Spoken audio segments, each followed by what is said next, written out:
Good morning, everybody. Have a nice morning today. Have a very nice time with my English class at the beginning of the day.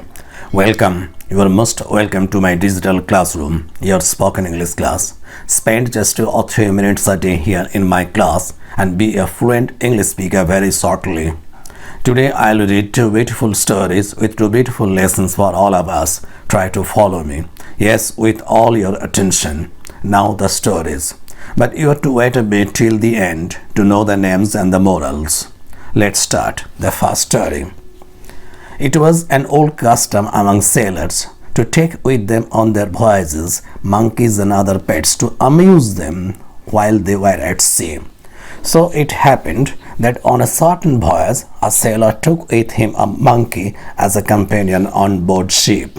Off the coast of Sonium, the famous promontory of Attica, the ship was caught in a violent storm and was wrecked. All on board were thrown into the water and had to swim for land as best they could. And among them was the monkey.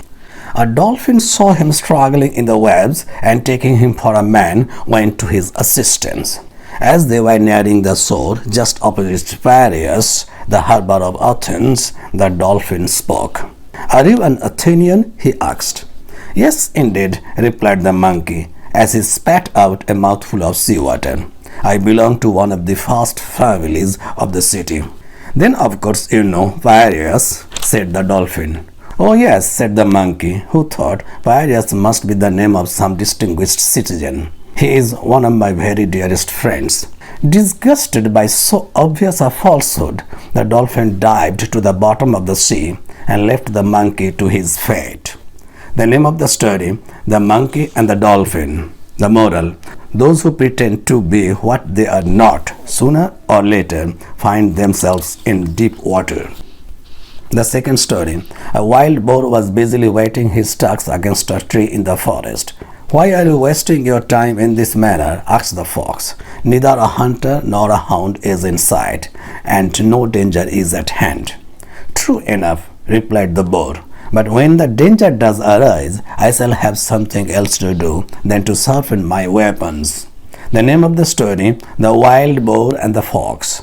The moral, it is too late to whet the sword when the trumpet sounds. Now, daily motivational quote. I find television very educational. Every time someone turns it on, I go to the other room and read a book. G. Mark. Thank you. Wish you a very good day ahead. Stay attached. Stay tuned.